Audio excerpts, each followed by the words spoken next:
तुम्ही आमचे अपमान करत होतात, परंतु शेवटी मेला शाळेमध्ये वर्गाच्या बाहेर बसवलं, परंतु आज त्याच विद्यार्थ्याच्या संविधानावरती या देशामधले राष्ट्रपती होतोय। आमची आदिवासी कन्या राष्ट्रपती, आदिवासी महिला राष्ट्रपति होते। Hello friends, welcome to my channel. आप सभी को मेरा जय भीम नमो बुद्धाय। तो दोस्तों, आज मैं आई हूँ दक्षिण नागपुर की तरफ।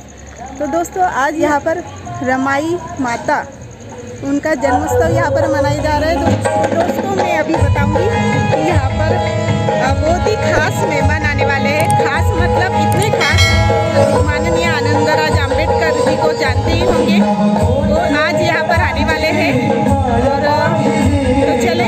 चलते हैं अंदर। गगरून जाऊ द्या। खातो तो घास आणि घेतो तो श्वास, फक्त आणि फक्त बाबासाहेबांमुळे। आणि विश्वरत्न बोधिसत्व डॉक्टर बाबासाहेब आंबेडकर यांचे नातू या ठिकाणी उपस्थित झालेले आहे। मी प्रियदर्शी सम्राट अशोक बौद्धिश संस्थेचे संपूर्ण टीमला विनंती करते की त्यांनी सरांचं स्वागत करावं। यश कुंभारे सर्व आपल्या टीमला विनंती करते की सरांच्या स्वागतासाठी यांनी विचारमंचावर यावे।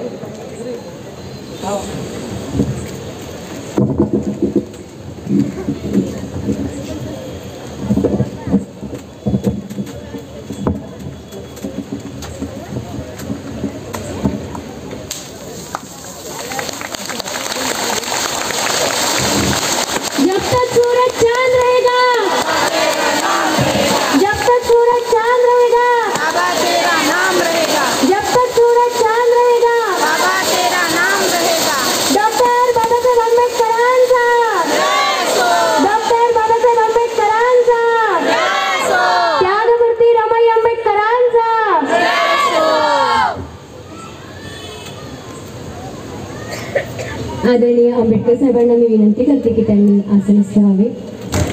भीमा तुझ्यामुळे शापमुक्त जीवनाचे सोहळे बा, भीमा तुझ्यामुळे हे महामानवा तू झाला नसतास तर या देहाच्या सालीचे नगारे असेच वाजत राहिले असते सालन साल, आणि कुत्रेही माजून गेले असते खाता खाता आमचे हाड। आमचा कोणी वाली नसता, खात बसतो धर्माच्या लाटा उठता बसता। आमची जिंदगानी अशीच गेली असती वाया, आणि पदरातल्या पदरात रडत बसल्या त्या आया इथल्या आया बाया। आणि म्हणूनच कोणी घोट घेता आहे, कोणी घास घेता आहे, कोणी घोट घेता आहे, कोणी घास घेता आहे, पण बा भीमा तुझ्यामुळे सारे श्वास घेत आहे, सारे श्वास घेत आहे। यानंतर आपण त्यांची आतुरतेने वाट बघत होतो, तो क्षण या ठिकाणी आलेला आहे। मी मंचावर मार्गदर्शनासाठी आमंत्रित करते आहे आदरणीय आनंदराजजी आंबेडकर साहेबांना। जोरदार टाळ्यांच्या गजरात आपण आंबेडकर साहेब यांचे स्वागत करूया। सरांना मी विनंती करते की सरांनी आम्हाला मार्गदर्शन करावे। तथागत भगवान गौतम बुद्ध ज्यांनी खऱ्या अर्थानं या जगामध्ये पहिल्यांदा मानवाचं उत्थान कसं करावं, त्यासाठी मानसशास्त्राचा पहिला प्रयोग ज्या विज्ञानवाद्याने केला, ते या जगातले पहिले वैज्ञानिक तथागत भगवान गौतम बुद्ध। आणि त्यानंतर काही वर्षांनी या देशामध्ये एका राजाने खऱ्या अर्थानं बौद्ध धर्म अंगीकारून जगाला एक वेगळा विचार दिला। आणि म्यानमार पासून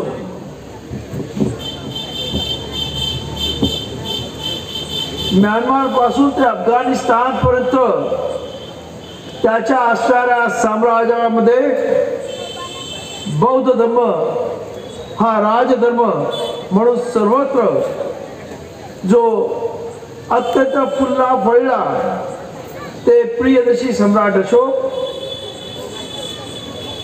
आणि आज हजारो वर्षानंतर या देशामध्ये असणाऱ्या कपटकारस्थानी करणाऱ्या आणि षडयंत्र करणाऱ्या आजच्याच या सत्तामध्ये जे आज बसलेले आहेत, त्यांच्या पूर्वजांच्या लोकांनी या देशामधून हद्दपार केलेला बौद्ध धर्म ज्या तुमच्या आणि माझ्या बापानं या देशामध्ये परत एकदा प्रस्थापित केला, पुनर्जीवन केलं आणि या जगाला न भूतो न भविष्यती अशा पद्धतीनं परत एकदा युद्ध नको बुद्ध असा संदेश दिला. ते या देशाचे नव्हे तर या जगाचे भाग्य विधाते खरं आज आपण पाहतो. आज जगाची परिस्थिती पाहिली तर असं लक्षात येईल की जग अत्यंत तिसऱ्या महायुद्धाच्या तोंडावर उभं राहिलेलं आहे.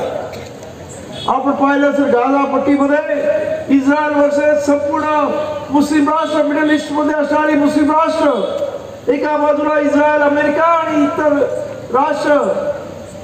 त्याचबरोबर आपण पाहिलं युक्रेन वर्सेस रशिया, तिथे सुद्धा जगामधली अनेक राष्ट्र वेगळ्या दोन्ही देशांबरोबर आहेत.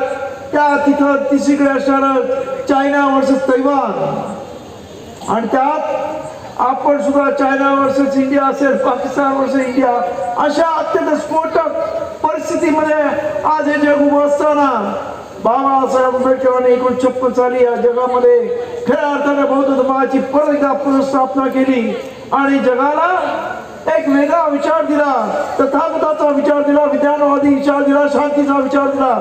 ते बोधिसत्व डॉक्टर बाबासाहेब आंबेडकर यांच्या विचारांना आणि प्रतिमाना त्रिवार वंदन करून आज ज्या बाबासाहेबांनी हा विचार दिला, तो विचार देण्यामागे बाबासाहेब आंबेडकरांचे किती काबाड कष्ट आहेत. 18 तास त्यांनी जी काही मेहनत घेतली आहे, जी प्रचंड प्रमाणामध्ये ज्ञानोपासना केली आहे, आणि त्या ज्ञानोपासना करत असताना ज्या त्यागमूर्तीने त्यांना सदैव साथ दिली, त्यांच्या अत्यंत उमेदीच्या काळामध्ये, त्यांच्या अत्यंत हलाखीच्या काळामध्ये ज्या मातेनं बाबासाहेब आंबेडकरांना साथ दिली, त्या त्यागमूर्ती रमाईचा जन्मोत्सव या इथे प्रियदर्शी सम्राट अशोक बहुउद्देशीय संस्था आणि त्यांचे अनेकेत आणि त्यांची सर्वच कार्यकर्ते आणि त्याचबरोबर या इथे उपस्थित असणारे डॉक्टर सिद्धार्थ गायकवाड, सचिव सामाजिक न्याय विभाग, त्याचबरोबर आत्ता ज्यांनी भाषण केलं त्या अंजली चिवडे, त्याचबरोबर माझ्याबरोबर आलेले या इथे रमेश जाधव, त्याचबरोबर शेट्टीजी, आपण सर्व बाबासाहेब आणि रमाईची लेकरं, सर्वांना मी क्रांतिकारी जय भीम करतो. या इथे हा जो कार्यक्रम होतो, मागे सुद्धा मी एकदा येऊन गेलो. खरंच ही तरुण मुलं, आज मला त्यांचा अभिमान वाटतो. या सर्व प्रियदर्शी सम्राट अशोक बहुउद्देशीय संस्थेत असणारी तरुण मुलं ज्या पद्धतीने कार्य करतायत, खऱ्या अर्थाने बाबासाहेबांनी सांगितलेलं जे वाक्य होतं, जो इतिहास विसरतो तो इतिहास घडू शकत नाही, परंतु ही मुलं आज इतिहास हा जगतायत. आज या त्यागमूर्ती रमाईने काय आपल्यासाठी केलं याची भावना त्यांच्या मनामध्ये आहे, आणि त्यामुळेच हा एवढा मोठा कार्यक्रम दरवर्षी ते घेतात. आज त्यांचा हा 11वा कार्यक्रम आहे. 11 वर्ष त्यांच्या कार्यक्रमाला सतत घेतली आहेत. त्याबद्दल मी त्यांना क्रांतिकारी जय भीम करतो, सलाम करतो. आणि रमाईच्या आयुष्याबद्दल काय बोलायचं. रमाईचं आयुष्य हे म्हणजे अत्यंत त्यागमय, अत्यंत कष्टमय, अत्यंत दुःखमय गेलेलं आहे. रमाईच्या जन्मापासून जी कहाणी आहे की जन्माला आले त्या छोटी असतानाच रमाईच्या आई वडील दोघंही वारले. त्यानंतर त्यांचं संगोपन नातेवाईकांकडे झालं, मामाकडे झालं. फक्त रमाई या बाबासाहेब आंबेडकरांच्या भक्ती झाल्या आणि त्यांना असं वाटलं असेल कदाचित की का एवढ्या त्या काळामध्ये SSC झालेल्या मुलाशी आपलं लग्न होतं म्हणजे आपलं आयुष्य बदलेल. पण त्या मुलाच्या आयुष्यामध्ये एक वेगळंच एक विश्व होतं, एक वेगळाच विचार होता, एक वेगळाच इतिहास घडवण्याचा संकल्प होता. आणि त्यामुळं बाबासाहेब आंबेडकर खरं म्हणजे बाबासाहेब आंबेडकरांनी सुद्धा प्रचंड हाल अपेक्षा त्या काळामध्ये आणि अपमान सहन केले आणि या दोघांचं अत्यंत त्या काळामधलं जीवन जर पाहिलं तर खरं म्हणजे अत्यंत दुःखमय, अत्यंत कष्टमय आणि अत्यंत त्रासदायक होतं. पण त्याच्यामध्ये सुद्धा त्या दुःखाने धीर सोडला नाही. बाबासाहेबांचे एवढे अपमान झाले की बाबासाहेबांनी त्याच्यावरती म्हणजे त्या संपूर्ण अपमानाला घेऊन सुद्धा स्वतः ताटपणे उभं राहून शेवटी जगाला दाखवून दिलं, अरे तुम्ही आमचे अपमान करत होतात परंतु शेवटी मेला शाळेमध्ये वर्गाच्या बाहेर बसवलं, परंतु आज त्याच विद्यार्थ्याच्या संविधानावरती या देशामधले राष्ट्रपती होतोय. आमची आदिवासी कन्या म्हणजे आदिवासी महिला आज राष्ट्रपती होते. या देशाची विधवा कन्या आज सुद्धा मी नेहमी उदाहरण देतो की आज सुद्धा देशामध्ये जी काय संस्कृती आहे ती म्हणते विधवांना खऱ्या अर्थाने मंगल कार्यामध्ये कुठेही घेत नाही, परंतु बाबासाहेब आंबेडकरांच्या विधवतेमुळं त्यांनी केलेल्या कार्यामुळं आणि त्यांनी हिंदू कोड बिल नावाचं जे एक अत्यंत या देशामधल्या तमाम महिलांसाठी केलेलं अत्यंत महत्वाचं कार्य मी जे समजतो, त्याच्यामुळं आज सुद्धा या देशामध्ये अशी काही मंदिर आहेत की ज्याच्यामध्ये महिलांना आज सुद्धा तिथे प्रवेश नाही. परंतु 1905 साली नेहरूच्या विधवा कन्येला या देशाचं पंतप्रधान करण्याचं सामर्थ्य या देशातल्या संविधानाने बाबासाहेब आंबेडकरांच्या हिंदू कोड मिळालं असं माझा जाहीर सांगणं आहे. आणि हे सर्व करण्यामागे या त्यागमूर्ती माता रमाईचा खऱ्या अर्थानं प्रचंड मोठा वाटा आहे.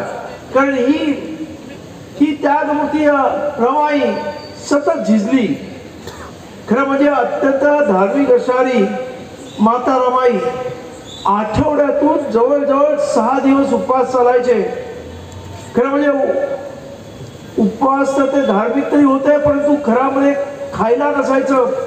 बाबासाहेब आंबेडकर शिक्षणासाठी उच्च शिक्षणासाठी अमेरिकेत लंडनमध्ये असायचे. बाबासाहेब तिथे उपाशी राहायचे. एका पावाच्या तुकड्यावरती आपलं शिक्षण कसंही पुरं करायचं. महिन्याला 5 रुपये कसे तरी पाठवून द्यायचे, त्याच्यावरती कुटुंब चालवायचं. आणि त्याच्याबरोबर अष्टाध्याच्या जाऊबाई होत्या लक्ष्मीबाई, त्यांना घेऊन त्या मुंबईच्या त्या भायखळ्यासारख्या मार्केटमध्ये शेणाच्या गोवऱ्या थापून त्या विकून त्याच्यावर संसार चालवायचा. एवढा कष्टमय आयुष्य मला तर वाटत नाही कोणाला आलं असेल. आणि त्या पलीकडे जाऊन की बाबासाहेब एकाच मुलाच्या अंत्यविधीच्या वेळेला होते, राजरत्न आणि दुसरा गंगाधर. परंतु इतर 2 मुलं म्हणजे ह्या मातेनं बाबासाहेब नसताना त्यांना माती आड करायचं आणि बाबासाहेबांना शिक्षणामध्ये खंड पडू नये म्हणून त्यांना न कळवता बाबासाहेब आल्यानंतर हळूच सांगायचं. त्या एवढं मोठं म्हणजे मला वाटतं की हे काळीज कशा पद्धतीचं असावं सांगता येत नाही. तर आज सुद्धा आपल्या मुलाला थोडंसं जरी खर्चटलं तरी आपल्या डोळ्यातून पाणी येतं. या मातेने 4 मुलं, आपली 1 मुलगी आणि 3 मुलं माती आड करताना या मातेचं काय झालं असेल याचा आपण विचार करा. आंबेडकरांच्या शिक्षणामध्ये खंड न पडू देता हिने जे कुटुंब सांभाळलं आणि त्यामुळं बाबासाहेब झाले असं माझं मत आहे. कारण एखाद्या मातेनं जर सांगितलं असतं की माझा नवरा बॅरिस्टर आहे आणि मला त्या पद्धतीचं राहणं पाहिजे असतं तर बाबासाहेबांना ती कदापि बाबासाहेब होता आलं नसतं. परंतु या मातेचं मन एवढं मोठं होतं की ही बाबासाहेब आंबेडकर 1931ला लंडनला पहिल्यांदा गोलमेज परिषदेला गेले. या मातेला तब्येत बरी नव्हती आणि बाबासाहेबांचे कार्यकर्ते धारवाडचे वराळे म्हणून होते आणि धारवाडला बाबासाहेब आंबेडकर 1-2दा केसेसला गेले होते. तेव्हा बाबासाहेबांना लक्षात आलं की धारवाडची हवामान अत्यंत चांगलं आहे आणि मुंबईचं कसं दमट हवामान असतं, तिकडचं ड्राय क्लायमेट चांगल्या पद्धतीचं क्लायमेट असल्यामुळे बाबासाहेबांनी त्या वराळ्यांना सांगितलं की तुम्ही या रमाईना आपल्याकडे 1-2 महिन्यासाठी घेऊन घ्या. त्या गेल्या. त्यावेळेस वराळे मामाना म्हणजे त्या काळात त्यांना सर्वजण वराळे मामा म्हणायचे. त्या बाबासाहेब आंबेडकरांच्या कार्यकर्त्या बाबासाहेबांनी त्यावेळेस म्हणजे 1930 साली त्या धारवाडमध्ये मुलांचं हॉस्टेल काढून दिलं होतं आणि त्याला सरकार दरबारी ग्रँट मिळत होती. रमाई तिथं त्या हॉस्टेलमधल्या एका रूममध्ये राहत होती. मुलं इतर ठिकाणी राहायची. त्या वराळे मामा म्हणजे वराळ्यांची पत्नी आणि त्याच्याबरोबर अशा स्वयंपाकी जेवण बनवायच्या. एक दिवशी असं झालं की तिथे त्या सकाळच्या वेळेला संपूर्ण सामसून दिसलं. किचनमध्ये कसलाही आवाज नाही, काही नाही. रमाईने चौकशी केली तर लक्षात आलं की तिकडचं रेशन होतं ते सर्व संपलेलं आहे. गव्हर्नमेंटची ग्रँट आलेली नाही आहे. सावकार उसने पैसे देत नाही आहे आणि मुलांना आज काय खायला नाही. ही जेव्हा परिस्थिती रमाईला लक्षात आली तेव्हा त्या वराळ्यांना बोलून माता रमाईने आपल्या हातातल्या बांगड्या ज्या बाबासाहेब आंबेडकरांनी कधीतरी आपल्या बायकोला कधीतरी सोनं घालावं म्हणून हौसेने केल्या होत्या त्या 4 बांगड्या दिल्या आणि त्यांनी सांगितलं की ह्या सावकाराकडे गहाण ठेवा आणि जे पैसे मिळतील त्याच्यातून पहिल्यांदा धान्य आणा आणि त्या मुलांना खायला घाला. म्हणजे त्या मातेचं मन किती मोठं होतं की आज या बाबासाहेब आंबेडकर शिकतायत. बाबासाहेब आंबेडकर एकटे शिकले नाही पाहिजे तर या समाजातली सर्व मुलं शिकली पाहिजे आणि त्यासाठी जी ही मुलं हॉस्टेलमध्ये राहत होती त्यांच्या खाण्यापिण्याची आबा होऊ नये म्हणून स्वतःच्या हातातल्या बांगड्या काढून देणारे ही माता रमाई एकुलती एक असावी असं मला वाटतं. आणि त्यामुळंच या मातेचं एक दुसरं एक वैशिष्ट्य म्हणजे अत्यंत धार्मिक होती आणि त्यामुळं माता रमाई 6 दिवस उपवास करायची. बाबासाहेब अत्यंत थट्टेने म्हणायचे तू आजारी आहेस, तुझा एकही देव तुला इथं बघायला येत नाही किंवा तुझा आजार पण नीट करायला येत नाही. पण तू माता रमाईच्या डोक्यामध्ये जे काही होतं ते धार्मिक वेड. त्यामुळं बाबासाहेब आंबेडकर आणि त्यांच्यामध्ये अनेक वेळा खटके सुद्धा उडालेले आहेत की हेच तू सर्व सोड, अत्यंत चांगल्या आपण जे वाटतं तुझ्या तब्येतीला जप. पण तू माता रमाई ज्या पद्धतीनं आज सुद्धा या देशातल्या महिला ज्या पद्धतीनं ह्या अंधश्रद्धेच्या आणि धार्मिकतेच्या भावनेच्या विळख्यात पडल्यात ही तर माता आमची अशिक्षित होती आणि आपल्या नवऱ्याचं आयुष्य उदंड व्हावं. आपल्या नवऱ्याला अनेक वेळेला अनेक लोक अशा हे देतात, फ्री देतात आणि त्यामुळं त्याच्यातून वाचावं म्हणून सतत उपवास करणारी ही माता, बाबासाहेब किती सांगितले तरी न ऐकणारी माता, शेवटी जेव्हा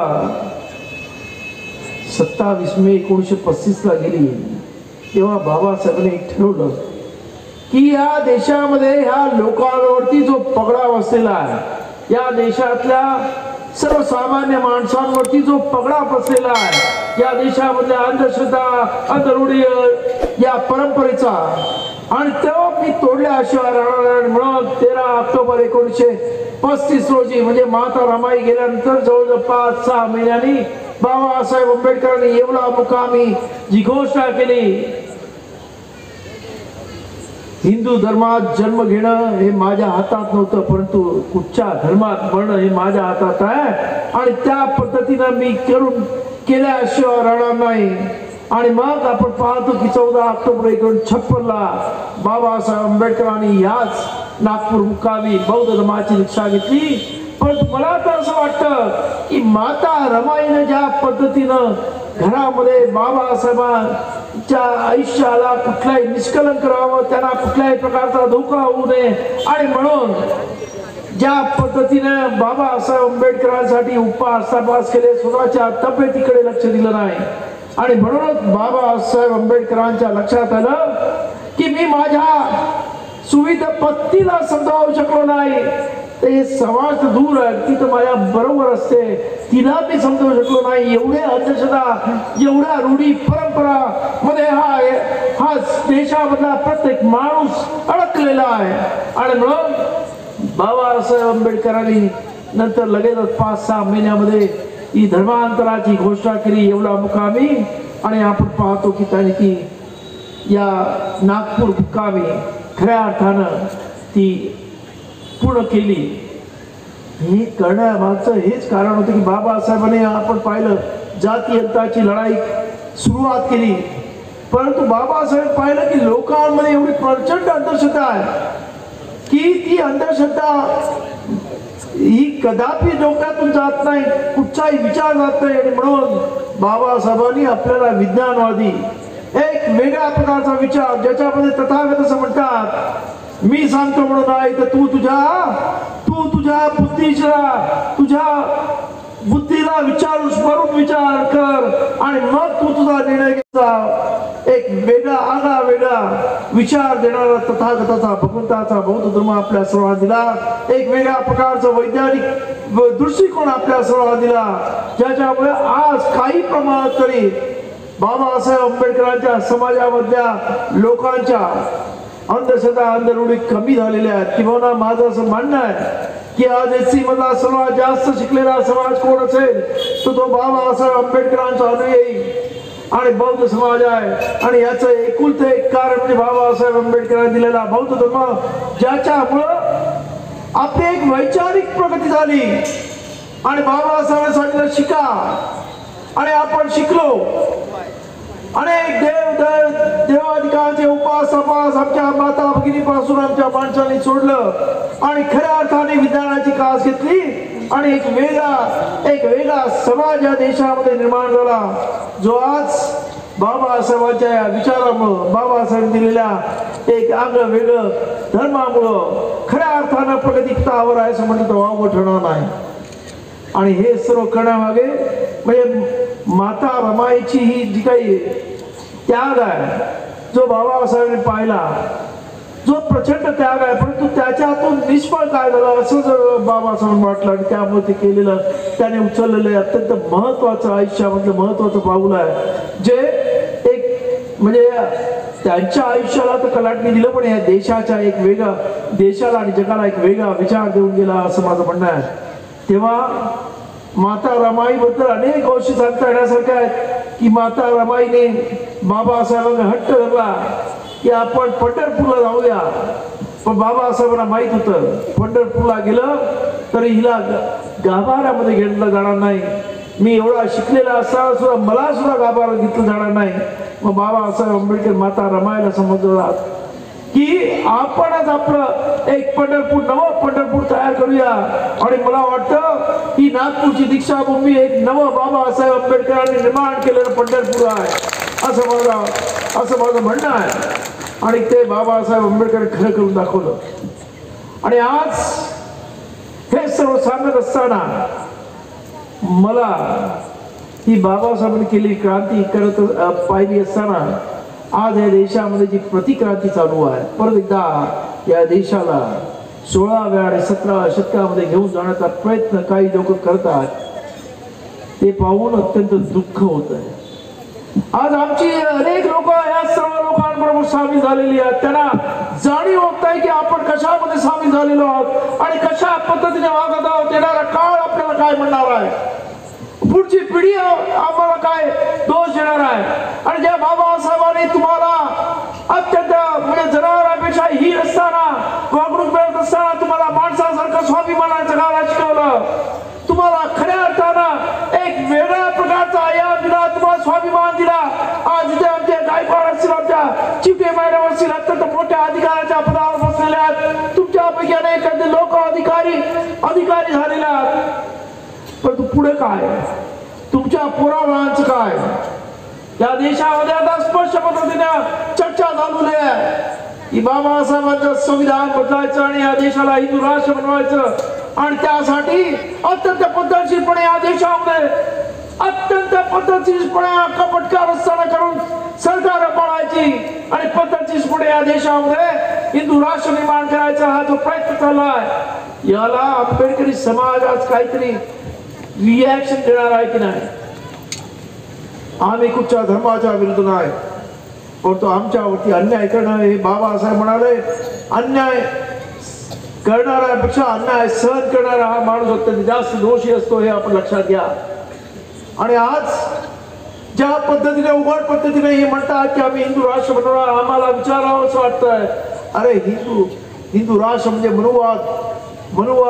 मनुच्या घटनेवरती असणारं राष्ट्र तुम्ही बनवणार असाल तर या माझ्या आया बहिणी आज इतक्या मोठ्या झाल्या, त्यांची राष्ट्रपती जी मुर्मू आहे, जिला आज सुद्धा तुम्ही त्या तिथं संसदेच्या नवीन पार्लमेंटच्या ओपनिंगला बोलवलं नाहीत. त्या राममध्ये जी या देशाची पहिली नागरिक आहे, प्रथम नागरिक आहे, तिला त्या राम मंदिरामध्ये प्रवेश दिला नाही. या पद्धतीने तुम्ही वागत असाल आणि घोषितपणे हे हिंदू राष्ट्र करण्याचा तुमचा प्रयत्न आहे. उद्या काय आमच्या माता बहिणींना तुम्हाला सती पाठवायचं, त्यांचं विक्षेपण करायचंय, त्यांना शिक्षणाला बंदी घालायची. अरे जगामध्ये जी धर्मांतर राष्ट्र त्याच्यामध्ये काय चाललेलं आहे? जगामधली धर्मांतर राष्ट्र मुस्लिम राष्ट्र आपण पाहतो की अनेक मुस्लिम राष्ट्र म्हणजे अफगाणिस्तानचं उदाहरण घ्या, त्या तिथं तुर्कस्तानचं उदाहरण घ्या. आता तुर्की हा युरोपला लागलेला देश होता. एकेकाळी त्यांच्याकडे एवढं फ्रीडम होतं की युरोपियन लोकांसारखी ती मंडळी दिसतात आणि त्या पद्धतीचं कल्चर होतं. आणि तिथे धर्मांतर शक्तीने ताबा घेतला. आज काय परिस्थिती आहे? त्यांच्या महिलांना पुरक्यातून बाहेर पडावं लागतं आणि बाहेर पडत असताना कोणीतरी घरातला माणूस त्यांच्या बरोबर असावा लागतो. शिक्षणाबद्दल अफगाणिस्तानमध्ये आपण पाहिलं, एक मुलगी शिकत असताना ती शिकायला जाते म्हणजे लहान मुलीवर फायरिंग केली जाते. अशा पद्धतीच्या पाबंदी येतात. धर्माच्या नावावरती अशा पद्धतीने देश चालवायचा असेल या देशामधल्या महिलांनी खास करून विचार करायला पाहिजे की काय चाललेलं आहे पुढे, आमच्या येणाऱ्या पुढच्या पिढीला काय वाढून ठेवणार आहे. या इथं आपण सुद्धा आंबेडकरी समाजाने सुद्धा विचार करायला पाहिजे की तुमचं आज या देशामध्ये परिस्थिती काय आहे. 2014 पर्यंत या देशामध्ये अनेक पब्लिक सेक्टर होता, अनेक नव्या पब्लिक सेक्टर निर्माण होत होत्या. 2014 ते 2024 मध्ये एक तरी पब्लिक सेक्टर नव्याने निर्माण झाली का सांगा? नव्हे तर 50च्या वरती ज्या पब्लिक सेक्टर होत्या त्यांचं प्रायव्हेटायझेशन झालं. एअर इंडिया असेल, LIC ची सुरुवात झालेली आहे. अनेक म्हणजे अनेक कंपन्यांचं मी नाव सांगू शकतो की ज्या कंपन्यांचं प्रायव्हेटायझेशन झालंय.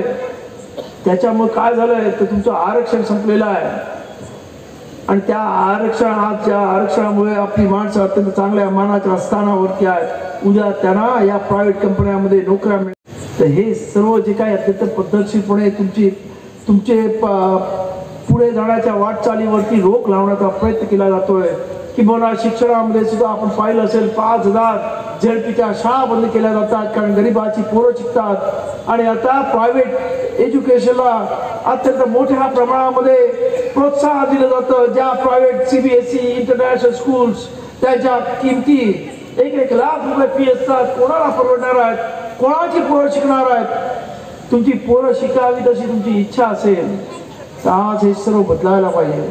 त्या दोघांच्या त्यागाने तुम्हाला आज जी काही चांगली कपडे वस्त्र अंगावरती मिळाले, घरदार गाडी घोडा मिळालेला आहे. परंतु आता या देशामध्ये जी परिस्थिती निर्माण होते पुढच्या काळामध्ये सर्व जाणार आहे.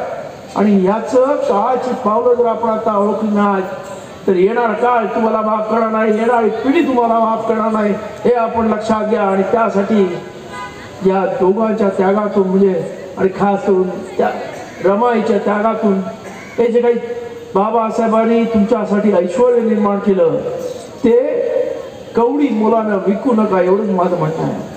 मी कवडी मोलाने विकू नका हे म्हणत असताना मी अत्यंत योग्य पद्धतीने शब्द वापरलेला आहे.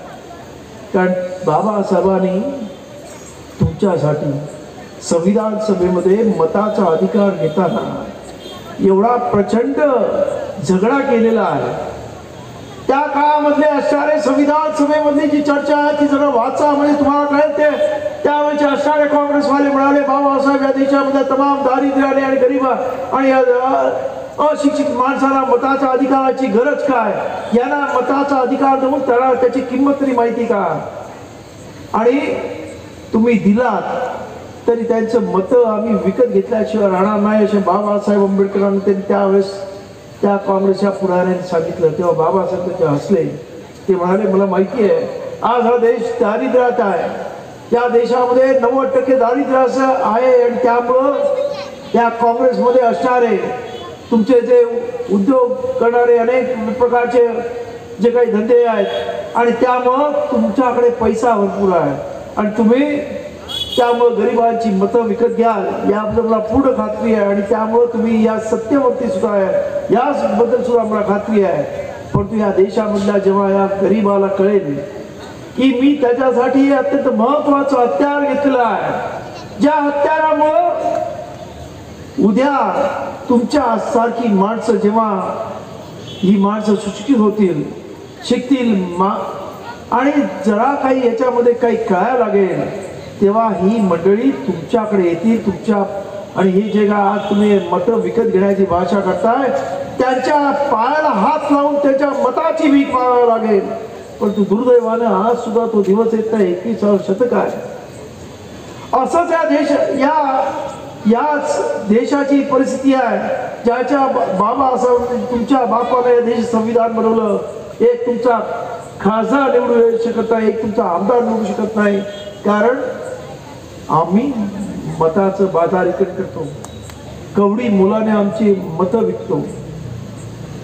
खरं म्हणजे बाबासाहेबांनी एकदा त्रागाने असं म्हटलं होतं, अरे तुम्ही तुमचं मत विकता म्हणजे तुमची घरातली बाई विकल्यासारखा, अशा त्रागाने बाबासाहेब बोलले होते. परंतु तरी सुद्धा आज सुद्धा आम्ही भानावर येत नाही. खरं म्हणजे दुर्दैव आहे. आणि आज अमेरिकेसारख्या ठिकाणी मी मुद्दाम उदाहरण देतो, नेहमी उदाहरण देतो की 15व्या आणि 16व्या शतकामध्ये त्या आफ्रिकेतून बोटी भरून अमेरिकेमध्ये गुलाम घेऊन गेले. त्याला गुलामच म्हणायचं, काय लोकांना गुलाम म्हटलं जायचं आणि त्याला चाकाच्या फटकाने मारून तिथं काम करून घेतलं जायचं आणि त्याच्यावरती आजची जे अमेरिकेचं वैभव आहे ते अमेरिकेचं वैभव निर्माण केलं. आणि त्यांना खरं म्हणजे 1800 ते 1900 शतकामध्ये ते तर दुय्यम नागरिक होते, म्हणजे गोरे त्यांना त्यांच्या लेवलचे समजायचे नसत. त्यांना कसलाही मतदानाला किंवा कसलाही अधिकार नव्हता. आणि त्यानंतर त्यांच्यामध्ये 1950 साली अब्राहम लिंकन नावाचा एक अत्यंत विद्वान माणूस होऊन गेला, तो त्यांचा लीडर होता. त्याचं एक अत्यंत महत्वाचं आणि अत्यंत प्रभावी भाषण आहे 1950 सालचं. त्याच्यात त्याने असं म्हटलं, आय हॅव अ ड्रीम. म्हणजे त्याचं भाषणाचं वर्डिंग होतं, आय हॅव अ ड्रीम म्हणजे मी एक स्वप्न पाहतोय. आणि त्याच्यामध्ये त्याने पुढं असं म्हटलं की ह्या देशाचा राष्ट्राध्यक्ष कधीतरी एक काळा माणूस व्हावा. आणि त्याचं ते ड्रीम 1912 मध्ये अमेरिकेमध्ये बराक ओबामा नावाचा एक राष्ट्राध्यक्ष काळा माणूस त्या देशाचा खऱ्या अर्थानं राष्ट्राध्यक्ष झाला आणि त्याचं स्वप्न सत्यात उतरलं. परंतु ज्या बाबासाहेबांना या देशाला संविधान दिलं आणि सांगितलं जा तुमच्या घरावर लिहून जा आम्हाला सत्ताधारी व्हायचंय, त्या बाबासाहेबांचं स्वप्न तुम्ही कधी खरं करणार आहात हे बाबासाहेबच जाणो.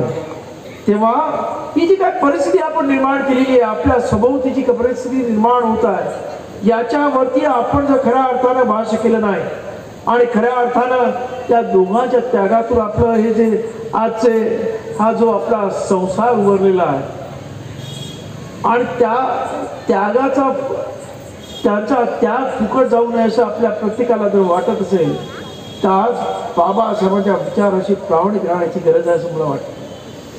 ज्या दिवशी आपण बाबासाहेबांच्या विचाराची प्रामाणिक राहू त्या दिवशी आपला विजय होईल. परंतु आपण पाहतो की बाबासाहेबांचं नाव आपण घेतो, बाबासाहेबांना डोक्यात आपण घेतो, डोक्यावरती घेतो, डोक्याच्या आत घेत नाही. आज बाबासाहेब आंबेडकरांची खरं सांगावं किती जणांनी बाबासाहेब आंबेडकरांची आजपर्यंत गव्हर्नमेंटने 28 व्हॉल्यूम छापलेले आहेत. किती जणांनी ते सर्व व्हॉल्यूम वाचले असते? एका दुसरं कोणी ते वाचलं असेल. हे बाबासाहेबांचं विचारधनच एवढं आहे, ते जरी वाचलं तरी तुमचं आयुष्याचं कोट कल्याण झाल्याशिवाय राहणार नाही असं माझं मत आहे. पण दुर्दैवानं ते होत नाही. आपला समाज फक्त आज आम्ही या संपूर्ण असणाऱ्या ज्या आजच्या ज्या मीडियाचं वेगळं जग निर्माण झालं त्याच्यामध्ये मशगूल झालेलो आहोत. आपल्याला सभोवतालचं जे काही चाललेलं आहे त्याचा खऱ्या अर्थानं अंदाजच घेता येत नाही.